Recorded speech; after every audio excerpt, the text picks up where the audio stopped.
Is Mess Inc. and we're going to show you how to Pandora a PSP Slim battery. Alright, first off what you need is either a razor blade or a knife. We prefer you to use the razor blade because it has it's a lot sharper and a lot easier to mess with. And then you'll need a PSP Slim and a battery to it that has not been previously messed with or anything like that. Just a normal battery. And to prove that it's a normal battery, when you turn it on, it'll load up just normal. Pretty much just like this right here.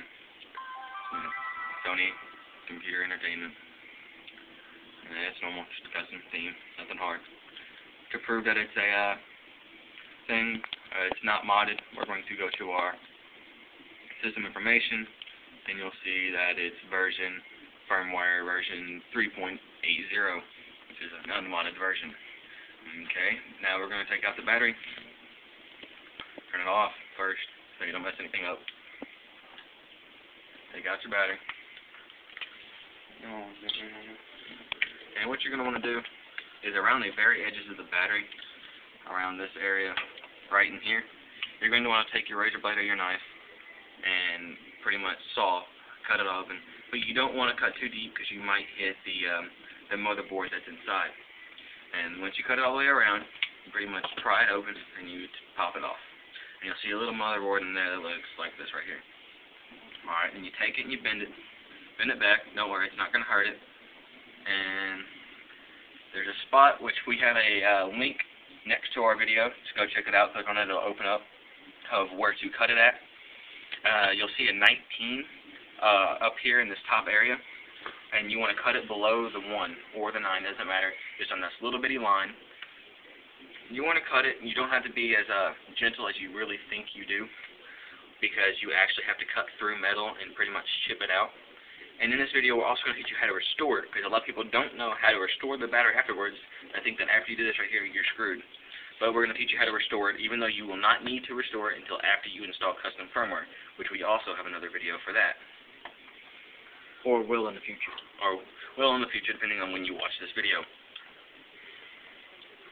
Okay, so you cut away at this, and it should work.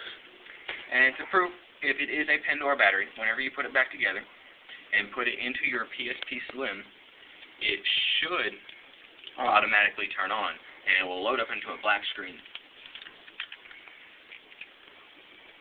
See? Automatically turn on once we push it in. And it'll just kind of sit there and not do anything. It means your battery is Pandora, and that's what you need to install the custom firmware. Now, to restore it,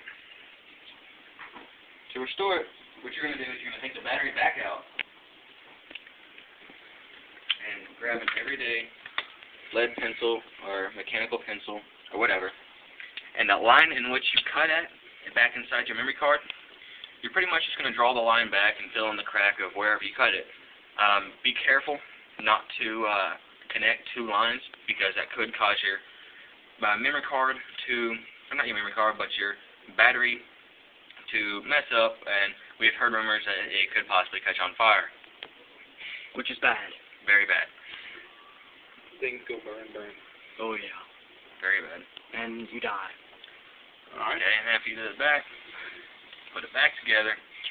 Now, the best thing would be to do is to put tape around it so it doesn't get stuck in your PSP. Yeah, put tape on it so it's easier to get out of your PSP. But don't go crazy with the tape, because then it's hard to get in and out.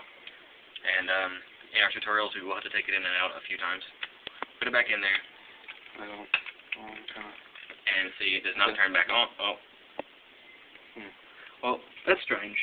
Apparently, we didn't put enough lead back in there, so we're going to have to go back and do it again. And that's just a simple precaution that will happen to you. Probably just got to make sure you draw the line back and thick enough to where everything is fine and dandy. And after restoring this right here, your battery should go back to normal, except for the fact that now it'll split open if you take it out. Put it back in. Let's see if it works this time. Notice it did not turn on automatically.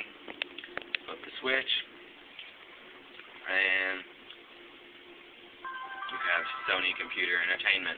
And you restored it. You have restored it. You have just restored your battery.